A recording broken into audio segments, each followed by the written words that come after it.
Surah ke-23 ayat 1 dan 2. Qad aflahal mu'minun. Orang-orang yang imannya benar pasti menggenggam kesuksesan dan kebahagiaan. Siapa orang-orang ini? Ayat 2-nya. Ternyata mereka memulai dengan salatnya. Alladzina hum fi salatihim khashi'un. Yaitu orang yang bisa khusyuk dalam salatnya. A'udzu billahi minasy syaithanir rajim. Bismillahirrahmanirrahim. Nanti tolong jadikan ini sebagai ukuran benar tidaknya sholat kita sampai zuhur itu. Jangan-jangan tiap hari antum sholat, tapi menurut Al-Quran ada yang belum tepat dalam sholatnya.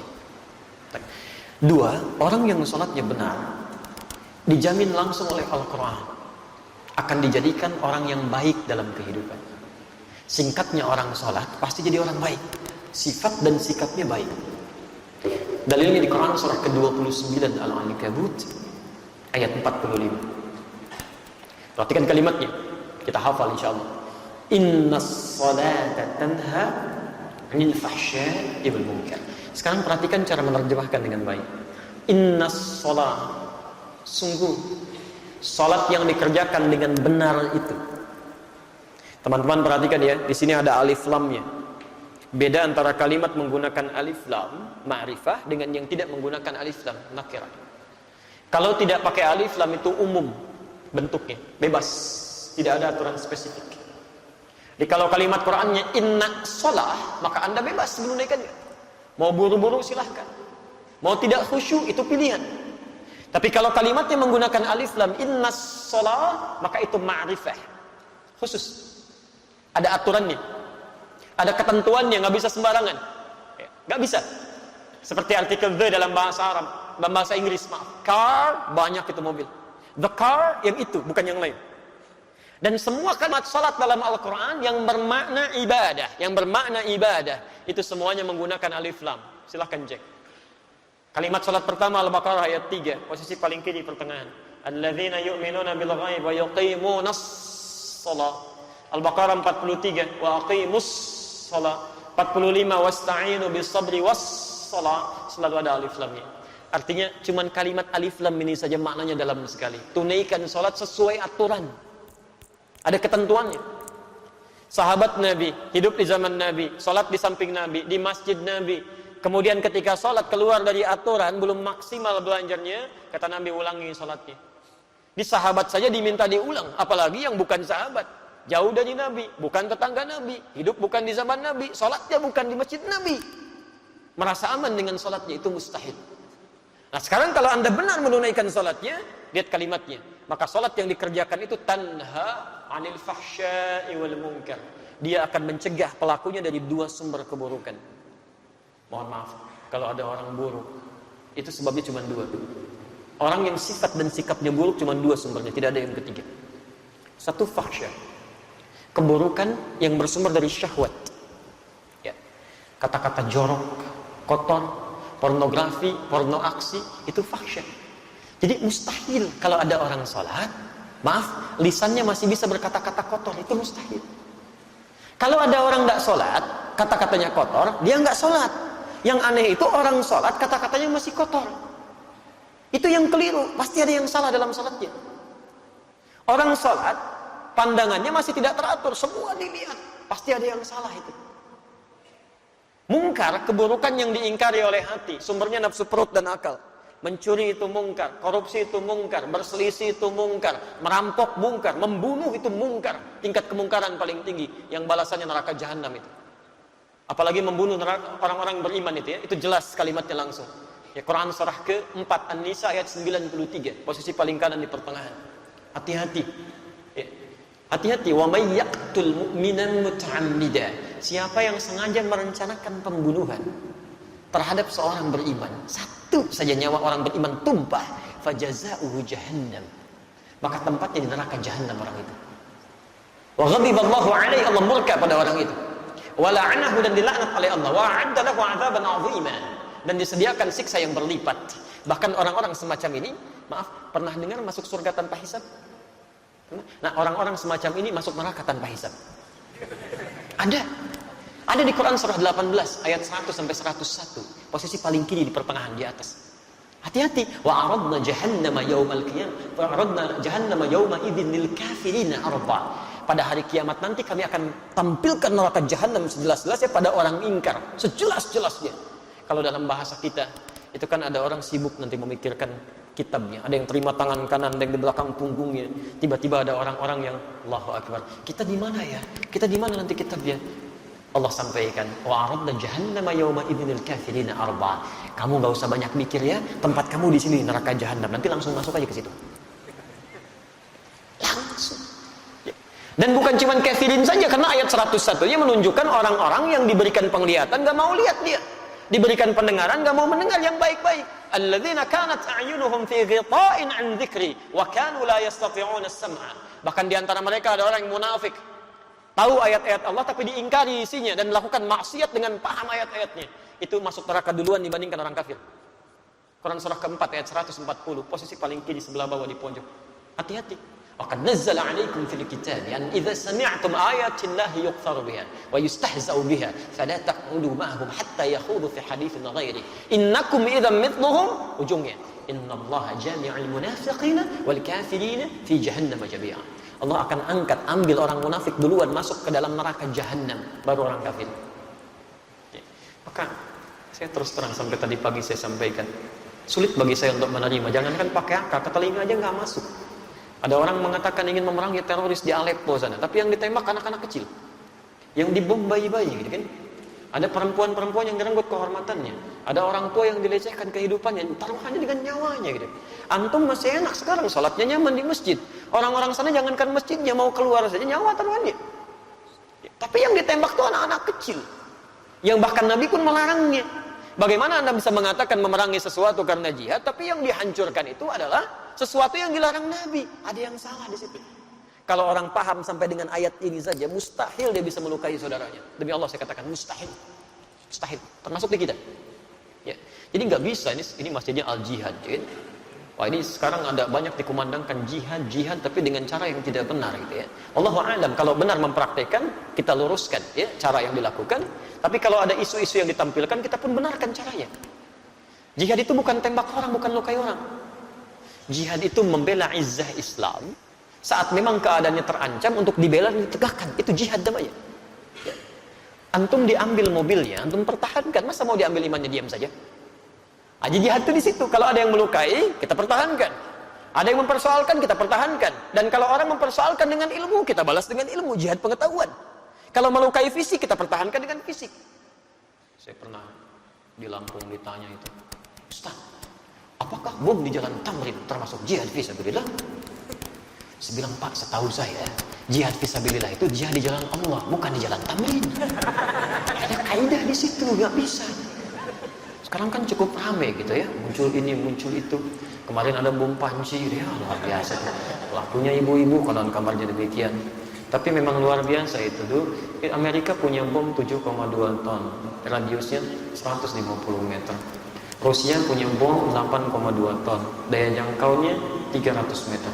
Bom panci 3 kilo 300 meter gitu. Ini siapa orang ini?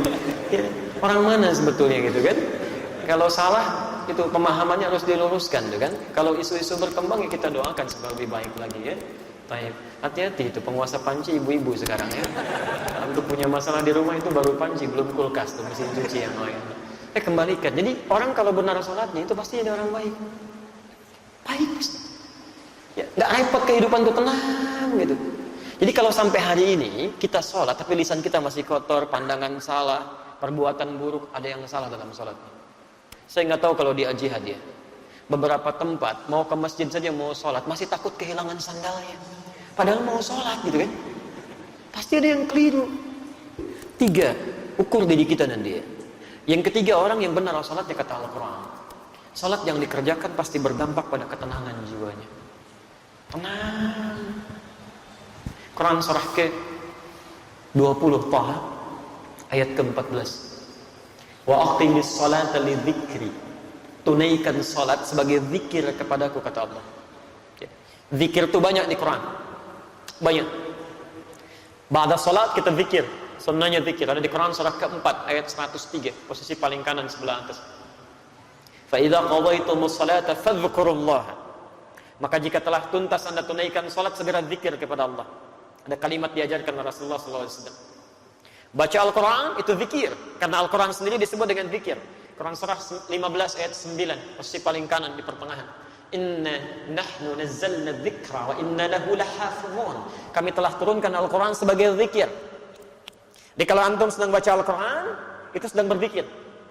Penghafal Quran juga sedang berzikir. Bahkan 4 kali disebutkan dalam satu surah saja, surah ke-54 Al-Qamar, ayat 17, ayat 22, ayat 32, ayat ke-40. Walaqad yassarna al-Qur'ana lidzikri fahal min mudzakir. Sungguh kami telah mudahkan Al-Qur'an untuk digunakan sebagai zikir. Hafalannya disebut dengan zikir. Tapi apa fungsi zikir ini? Di tafsir Quran surah 13 Ar-Ra'd ayat ke-28. Ala bi dzikrillahi tatma'innul qulub. Yakinkan pada jiwamu, pada dirimu, kalau zikirmu benar kepada Allah, dampaknya ke hati pasti tenang. Ini rumus di Quran. Antum kalau sedang kurang tenang, zikir. Di kantor sedang tidak tenang, di rumah tangga, wudu, ambil wudu, buka mushaf, baca Quran.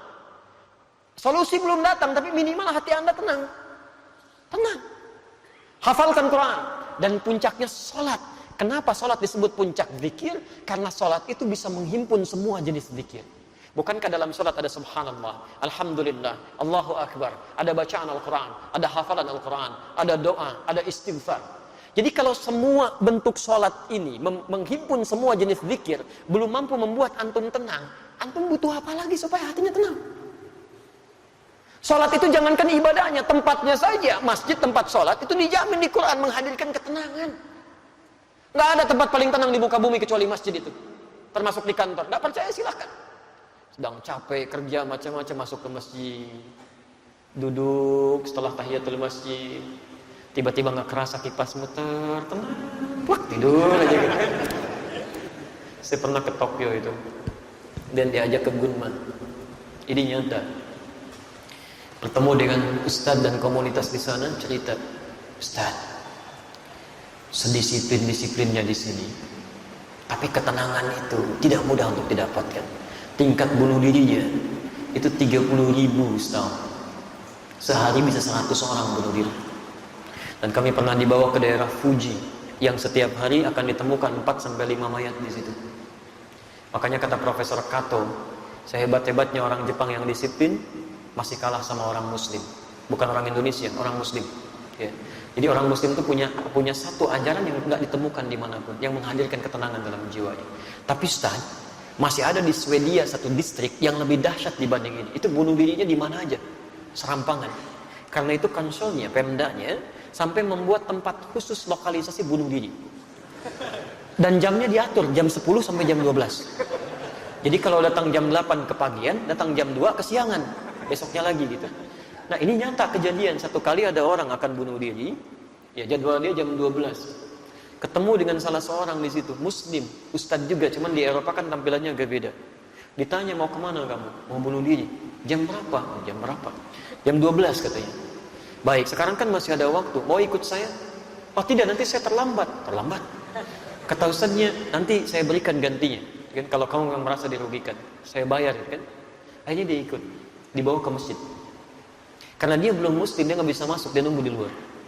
Ternyata mendengarkan tausiah, ada mendengarkan bacaan Quran, Allahu Akbar. Tadi saking tenangnya duduk, ngantuk, plak tidur. Dilihat begitu pulasnya sampai lewat dari jam bunuh dirinya. Betul, jam 1, jam 2, ini nyata. Ketika sudah semakin pulas, ini tidak tega membangunkan karena kelihatan enak sekali. Begitu bangun, langsung kemudian disampaikan, saya mohon maaf tidak bangunkan. Kamu merasa nikmat sekali.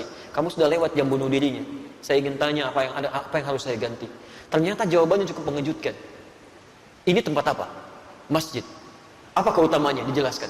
Saya tidak ingin jadi bunuh diri. Tidak jadi bunuh diri. Saya itu ingin bunuh diri karena 3 hari berturut-turut tidak bisa tidur sampai hari ini. Entah kenapa tiba di sini, tiba-tiba bisa tidur. Jadi orang nggak sholat aja dekat masjid jadi tenang, apalagi yang sholat. Kalau antum sudah masuk masjid, sudah sholat nggak bisa tenang juga, antum perlu apa lagi? Orang itu akhirnya masuk Islam. Peristiwa itu jadi viral kemudian di media sosial, menyebar dengan kuat sampai-sampai dipanggil oleh pemdanya, kalau kita bupatinya. Akhirnya apa yang terjadi? Di tempat lokalisasi bunuh diri tadi, di sampingnya dibuatkan tempat untuk ustadz tadi, dan ada tulisan, bagi yang ingin bunuh diri, konsultasi dulu ke sini. Itu nyata gitu. Jadi kita punya teorinya, kenapa nggak kita maksimalkan? Kalau tiap hari Anda belum tenang, nggak nyaman hati, yang paling aneh itu pada urusan orang lain, Anda yang jadi nggak tenang. Yang punya masalah orang lain, kenapa Anda yang ribut dalam statusnya?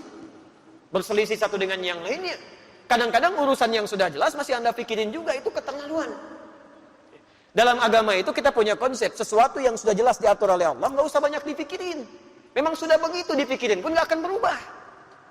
Mendung itu bukan urusan kita. Itu Allah yang mengatur. Mendung itu tanda hujan. Kalau sudah mendung ya siap-siap aja. Payung dikeluarkan. Itu yang dituntut ikhtiarnya, bukan dipikirkan. Duh, mendung. Kalau mendung hujan turun. Banjir. Paling macet. Ustaznya paling nggak datang, nggak jadi acaranya. Ustaznya udah nunggu duluan.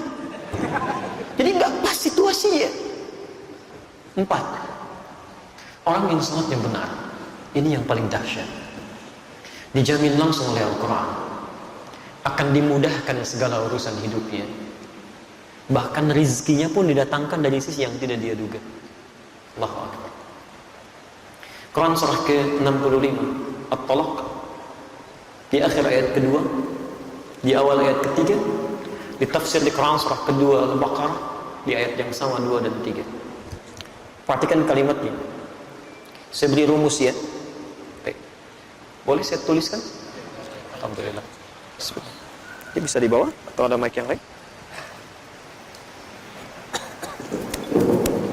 Baik, perhatikan rumus Quran surah ke-65 di awal ayat, di akhir ayat kedua, di awal ayat ketiga. Maaf, kelihatan? Oh, belum, saya belum nulis. Itu bagaimana ya? Itu makan apa barusan? Quran surah ke-65. Baik, bismillah. Perhatikan kalimatnya. Wa may yattaqillaha, siapa yang bisa meningkatkan takwanya kepada Allah, yaj'al lahu makhraja, kami berikan jalan keluar, solusi dari setiap persoalan yang dialami. Fokus ya. Kalau Anda punya masalah dalam kehidupan, di rumah tangga, di kantor, dimanapun, firman Allah sederhana, yattaqillaha yaj'al lahu makhraja. Jawabannya kata Allah, cukup tingkatkan takwa, kami selesaikan masalahnya. Jadi kalau Anda sedang punya masalah, biayanya nggak mahal, tenaganya nggak banyak, takwa tingkatkan, masalah diringankan oleh Allah. Jadi kalau Anda sekarang punya masalah nggak tuntas-tuntas, di kantor jadi juara, di rumah nggak pernah tuntas, padahal masalah yang sama oleh orang lain cukup dengan senyuman, Anda nggak selesai, mungkin cek, ini yang kurang. Bahkan rizkinya pun, wa yarzuqhu min haitsu la yahtasib, kami datangkan rizkinya dari sisi yang tidak dia duga. Jangankan yang Anda ikhtiarkan, yang Anda tidak cari pun tiba-tiba bisa mendatangi Anda. Baik. Nah sekarang kalimat takwa disebutkan perubahannya 115 kali dalam Al-Quran. Kalimat takwa pertama ada di Al-Baqarah, Quran surah kedua, ayat 2 sampai 3. Dzalikal kitabu la raiba fi hudal lil muttaqin. Siapa orang takwa ini? Ayat 3-nya. Alladzina yu'minuna bil ghaib wa yuqimunas shalah, menyempurnakan salat.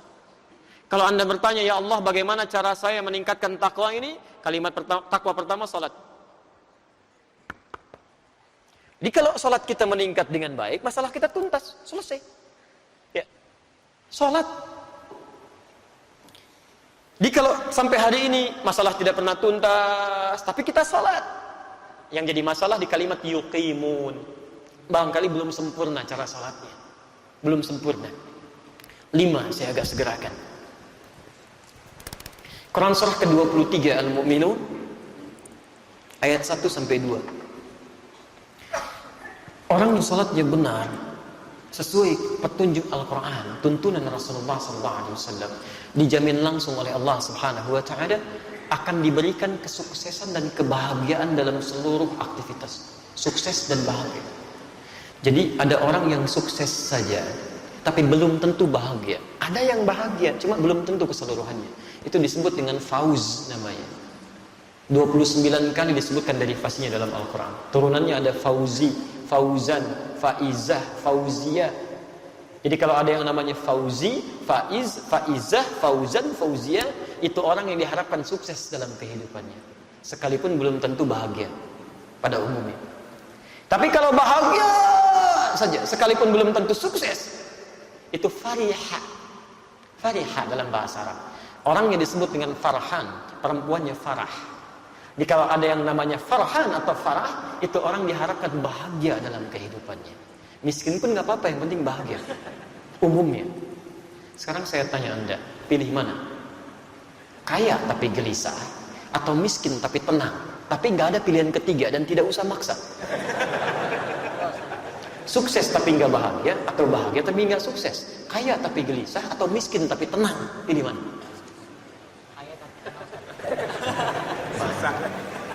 Karena Anda kesulitan memilih dan pasti memilih yang ketiga, maka Allah tidak memberikan pilihan pada kita kecuali yang ketiga. Kaya, sukses, bahagia. Masya Allah, itu falah namanya dalam bahasa Arab. Falah. Ini yang keberapa tadi? Kelima. Saking pentingnya yang kelima ini, 5 kali minimal diperdengarkan di telinga kita. 5 kali sebelum kita sholat oleh muadzin. Setelah hayya 'alas shalah, apa? Hayya 'alal falah. Ayo salat. Ya Allah, untuk apa salat? Hayya 'alal falah. Kamu belum sukses? Datang sini. Saya pemilik kesuksesan. Saya pemilik rezeki. Saya berikan, kata Allah. Sujud kamu. Kamu belum bahagia? Saya berikan solusinya. Hayya 'alal falah. Kalau Anda sudah menggenggam itu semua, genggam tidak ingin dilepaskan, maka kalimatnya berubah dari falah menjadi aflah. Aflah. Kesuksesan, kebahagiaan yang digenggam, yang tidak ingin diputuskan, dilepaskan. Quran surah ke-23 ayat 1 dan 2. Qad aflahal mu'minun. Orang-orang yang imannya benar pasti menggenggam kesuksesan dan kebahagiaan. Siapa orang-orang ini? Ayat 2-nya. Ternyata mereka memulai dengan salatnya. Alladzina hum fi salatihim khashi'un. Yaitu orang yang bisa khusyuk dalam salatnya. Teman-teman silahkan cek ya.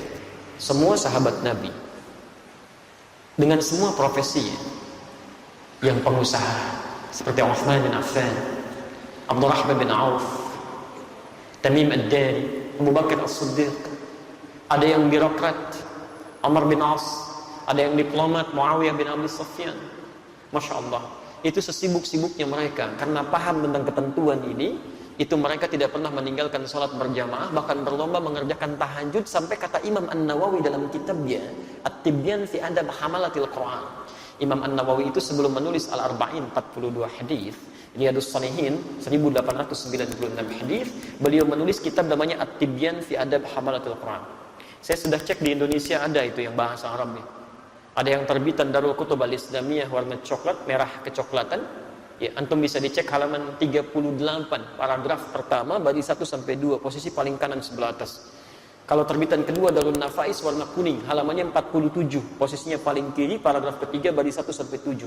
Itu bagaimana disebutkan Uthman bin Affan, Abdurrahman bin Auf, Tamim ad-Dari bukan senang saat rezekinya terus melonjak, tapi bahagianya dirasakan saat mampu tahajud di malam hari, sampai kata Imam An-Nawawi sampai bisa sampai khatam Qur'annya. Sampai khatam Qur'an. Bisa enggak dilukiskan itu?